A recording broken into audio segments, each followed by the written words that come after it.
안녕하세요. TQQQ 연구소입니다.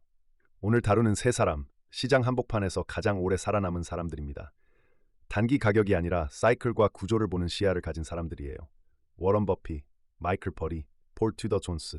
이름 들어보셨죠?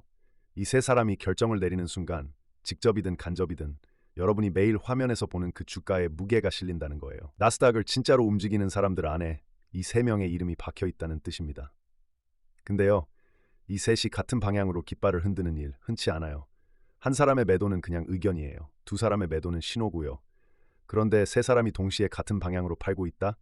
이건 멈춰서서 한번 들여다봐야 하는 겁니다. 그리고 이게 다음 주, 다음 달 가격 얘기가 아니에요. 훨씬 긴 시간 단위의 얘기입니다. 먼저 워런 버핏, 버크셔 해서웨이 금고에 들어있는 현금이 4천억 달러를 넘었습니다. 이게 얼마냐면요, 미국 어지간한 대기업 시가총액보다 큰 액수예요. 이 숫자가 왜 무서우냐? 버핏이 단기 변동성 무서워서 현금 들고 있는 사람이 절대 아니라는 거예요. 1987년 블랙 먼데이 사들였습니다. 닷컴 버블 깨질 때 사들였습니다. 2008년 금융위기에는 골드만삭스에 줄을 대서 우선주를 받아냈어요. 시장이 무너질 때 가장 공격적으로 손이 나가는 사람, 이 사람이라니까요. 근데 그 손이 12분기 연속으로 주식을 팔고만 있어요.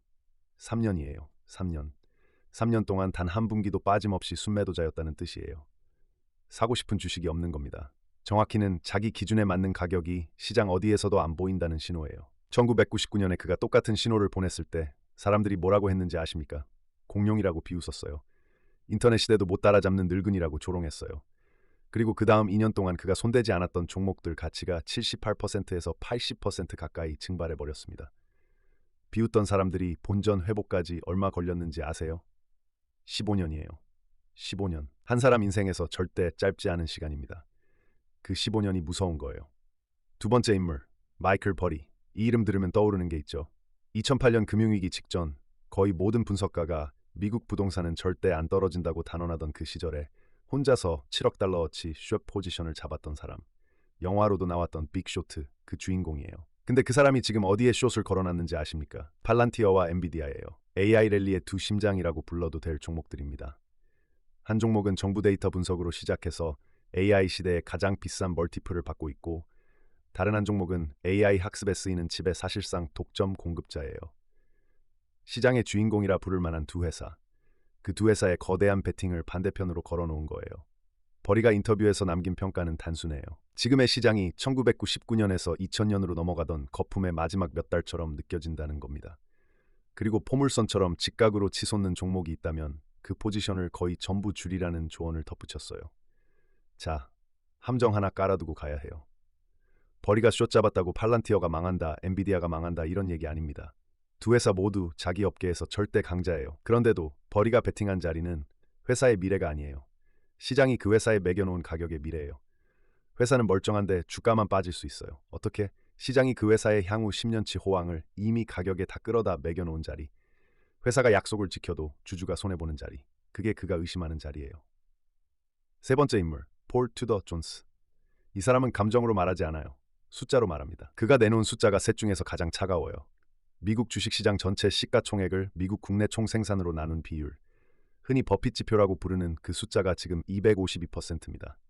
이 252%가 어느 정도냐? 과거 위기 직전의 비율과 한번 나란히 놓아볼게요. 1929년 대공황 직전 65%였어요. 1987년 블랙 먼데이 직전 85%에서 90% 사이였고요. 2000년 닷컴 버블의 정점에서 170%였어요. 그리고 지금 252%. 사상 최고치를 한참 위로 뚫고 올라간 자리입니다. 폴 튜더 존스의 결론이 그래서 더 묵직해요. 지금 시장의 주가 수익 비율 22배에서 S&P 500을 사면 향후 10년 동안의 연수익률은 마이너스로 끝났던 게 역사라는 겁니다. 내일 시장이 폭락한다는 예측이 아니에요. 폭락은 폴 튜더 존스도 몰라요. 아무도 몰라요. 다만 지금 가격에 들어가면 10년 뒤 출구가 마이너스인 자리에 서 있을 확률이 통계적으로 높다는 사실. 그가 말하는 건 정확히 한 가지예요. 그리고 한 번 더 거울을 들어볼 만한 숫자가 있어요. 시장 집중도. 상위 10개 기업이 전체 시장에서 차지하는 비중. 시장 전체를 큰 파이 한 판이라고 보고 그 파이 한 조각을 한 회사라고 했을 때 상위 10개가 파이 전체의 40%를 넘기던 순간이 역사상 몇 번 있었어요. 그 순간들 뒤에 무슨 일이 벌어졌는지 한번 보시죠. 1929년 대공황 직전 상위 10개의 비중이 44%였어요. 그 뒤에 무슨 일이 벌어졌는지는 다 아시죠? 미국 주식시장이 80% 빠졌어요. 본전 회복까지 25년 걸렸습니다. 25년이라는 숫자가 무슨 뜻이냐? 갓난아이가 태어나서 대학을 졸업하고 자기 명의의 첫 회사를 차릴 때까지 그 시장이 본전을 못 찾았다는 뜻이에요. 한 세대가 통째로 시장을 외면하고 살게 만든 사건이었습니다. 1965년 같은 숫자가 40%였어요.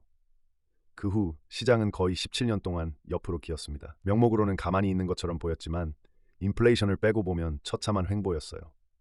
그 시기에 들어가서 본전 회복하기까지 한 세대가 통째로 지나갔어요. 폭락한 시장보다 무서운 게 옆으로 가는 시장이에요. 폭락한 시장에서는 적어도 손절선이라도 그어보죠. 옆으로 가는 시장에서는요. 17년이라는 시간이 자기 인생에서 그냥 증발해버려요. 그 시기 미국 사람들이 흔히 했던 말이 있어요. 주식은 죽었다. 2000년 닷컴 버블의 정점 41%였어요. 그리고 결과는 다 아시죠. 나스닥은 80% 빠졌고 S&P 500은 절반이 사라졌습니다. 본전 회복까지 15년이 걸렸어요. 오늘 다시 40%입니다. 그리고 그 중에서도 애플, 마이크로소프트, 아마존, 엔비디아, 알파벳 이 5회사가 시장 전체의 25%를 차지하고 있어요. 5개 종목이 한 시장의 4분의 1을 들고 있다는 뜻이에요. 이 비율은 사상 어느 때보다 높습니다. 1929년, 1965년, 2000년의 위험 신호가 동시에 켜진 자리. 그게 지금 시장의 위치라는 점만은 부정할 수가 없는 거예요. 자, 여기서 가장 흔히 나오는 반박이 있어요. 그때하고 지금하고는 다르다. 지금의 빅테크는 진짜로 돈을 어마어마하게 번다. 1999년의 닷컴 회사들은 매출도 없이 평가만 부풀어 있던 회사들이지 않냐. 맞아요. 정확한 반박이에요. 이걸 인정해야 합니다. 오늘의 빅테크 5곳은 분기마다 수십억 달러씩 현금을 찍어내는 진짜 사업체예요. 닷컴 시절의 환상 기업들과는 본질이 달라요. 이 사실을 부정하면 토론은 거기서 막혀버립니다. 근데 바로 여기서 가장 중요한 한 문장이 나오는 거예요. 좋은 사업도 잘못된 가격에 사면 나쁜 투자가 됩니다. 이게 핵심입니다. 2000년에 인터넷이 진짜 미래라는 사실은 틀린 게 아니었어요. 인터넷은 정말로 세상을 바꿨어요. 그런데 그 사실을 정확히 알고 마이크로소프트를 정점 가격에 산 사람, 본전 회복하기까지 15년을 기다려야 했어요. 회사가 망한 게 아니에요. 마이크로소프트는 그 15년 동안 돈 잘 벌었어요. 매출이 늘었고 이익이 늘었고 배당도 줬어요. 그런데도 주가는 정점을 뚫지 못하고 옆으로 갔어요. 시장이 그 주식에 이미 향후 10년치 성장을 다 끌어다 매겨놓은 가격이었기 때문이에요. 세 거인이 공통적으로 가리키는 자리를 한 프레임으로 정리해 볼게요. 오래된 원칙들이 다시 살아납니다. 첫째, 모든 투자는 결국 미래 현금 흐름의 현재 가치예요. 회사가 앞으로 벌어들일 돈을 지금 시점으로 끌어와서 합한 값이 그 회사의 적정 가치인 거예요. 우리가 시장에 지불하는 가격이 그 적정 가치보다 낮으면 수익이 나고 높으면 손실이 납니다. 가격이 수익률을 결정해요. 회사가 결정하는 게 아니에요. 둘째, 단기의 시장은 투표기계이고 장기의 시장은 저울이에요. 이 문장은 벤저민 그레이엄에서 시작해 워런 버핏이 평생 반복해온 비유입니다. 하루, 한 주, 한 달짜리 가격은 사람들의 감정과 헤드라인과 분위기로 결정돼요. 인기 투표예요. 근데 5년, 10년, 20년 단위로 가면 시장은 결국 그 회사가 실제로 벌어들인 현금 흐름의 무게에 따라 가격을 매겨요. 저울이 되는 거예요. 여기까지 들으시면 두 가지 반응이 갈릴 거예요. 첫 번째 반응, 그러면 지금 다 팔라는 말이야? 아니에요. 이 영상의 결론은 그게 아닙니다. 폭락을 외치는 게 아니에요. 주의를 외치는 거예요. 두 번째 반응, 지난 몇 년 동안 비싸다 비싸다 들었는데 시장은 계속 올랐잖아. 맞아요. 그래서 시장 타이밍은 거의 불가능에 가깝습니다. 버리도 일찍 들어갔고 버핏도 1999년에 일찍 비켜섰어요. 폴 튜더 존스가 말하는 것도 다음 분기에 폭락한다는 게 아니에요. 향후 10년 수익률의 기대치가 마이너스라는 통계적 진실이에요. 그러면 우리가 할 수 있는 건 결국 자기 프로세스를 만드는 일이에요. 이해하는 종목이라면 가격이 내려갈 때 사는 사람과 단지 오른다는 이유로 따라 들어가는 사람의 차이. 이 차이가 결국 10년 후 자산 곡선을 완전히 다른 모양으로 갈라놓는다는 겁니다. 시장이 무서워질 때, 반대로 시장이 도취감에 휩싸일 때, 이 둘 모두에서 비싼 실수를 막아주는 유일한 장치가 결국 자기 프로세스예요. 그리고요, 이 세 사람은 그저 멀리 있는 거인이 아니에요. 이들의 한마디 한마디가 헤지펀드와 패시브 자금의 방향을 흔들고 그 결과가 나스닥의 가격에 매일같이 새겨집니다. 화면에 떠있는 그 숫자 뒤에는 결국 이런 결정을 내리는 사람들이 있다는 거예요. 이번 에피소드가 시장의 출렁임 한가운데에서 한 번쯤 멈춰서서 자기 자리를 점검해 볼 만한 거울이 되었길 바랍니다. 헤드라인을 따라가는 영상이 아니라 헤드라인 뒤의 구조를 풀어내는 분석을 다음에도 듣고 싶으시다면 구독과 알림 설정 부탁드립니다. 시청해 주셔서 감사합니다.